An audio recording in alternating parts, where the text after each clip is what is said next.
समय रात के 12 बजे। चटगांव के मुख्य स्टेशन से एक लंबी दूरी की बस रवाना हुई है। यात्रियों की संख्या कम है, ज्यादातर सीटें खाली हैं। कहानी की नायिका नीलिमा है।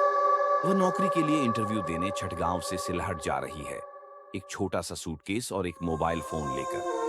बस में बैठते ही उसने देखा, चारों ओर सन्नाटा था। पीछे एक कोने में सिर्फ एक साथी बैठा था, काली चादर ओढ़े, चेहरा ढंका, असामान्य रूप से शांत। जैसे जैसे रात बढ़ती गई, बत्तियां एक एक करके मंद होती गईं।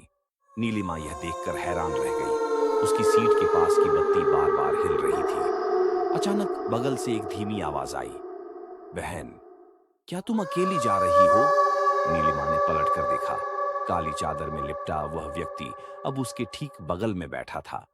लेकिन बस रुकी ही नहीं। वह इतनी जल्दी कैसे आ गया? उस आदमी ने धीरे से चादर हटाई। उसकी आंखें पूरी तरह सफेद थीं, पुतलियां नहीं थीं।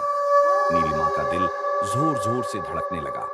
वह उठना चाहती थी, लेकिन उसके पैर मानो अटक गए थे। वह आदमी धीरे से मुस्कुराया और बोला, बहन, तुम कहां जा रही हो? इस बस में यात्री कभी अकेले नहीं होते। नीलिमा शब्दों का अर्थ समझ नहीं पाई। तभी उसके सामने वाली सीटों पर एक एक करके नए साथी उठने लगे। कुछ बिना हाथों के, कुछ के चेहरे खून से सने हुए, कुछ बिना शरीर हिलाए। सब चुपचाप सिर्फ नीलिमा को ही देख रहे थे। नीलिमा ने खिड़की से बाहर देखा और देखा, बस किसी शहर या गांव में नहीं थी। चारों ओर सिर्फ घना जंगल, पुराने कब्रिस्तान और धुआं था। वह चिल्लाई, ड्राइवर, बस रोको। लेकिन अनगिनत आवाजों की बुदबुदाहट में चीखें दब गईं। मत रोको, सफर अभी बाकी है। काले लबादे वाला आदमी अब उसके चेहरे के और पास आ गया। उसके गाल पर एक ठंडा स्पर्श हुआ। उसने कहा, हम सब निकल चुके हैं बहन, अब तुम्हारा समय है।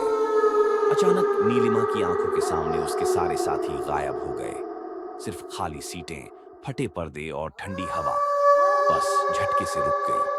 नीलिमा कुछ समझ नहीं पाई। वह अपनी सीट पर बेहोश हो गई। सुबह बाकी यात्री बस में चढ़े और देखा, पूरी बस में सिर्फ एक युवती बेहोश पड़ी थी। उसका शरीर बर्फ की तरह ठंडा था। उसका चेहरा अभी भी बुदबुदा रहा था। अंधेरे के साथी अभी भी तुम्हारे साथ हैं। तुम नानू के घर के भूत की आवाज सुन रहे थे। अगर तुम कभी रात की बस में अकेले सफर करो, सोचो कि क्या तुम्हारे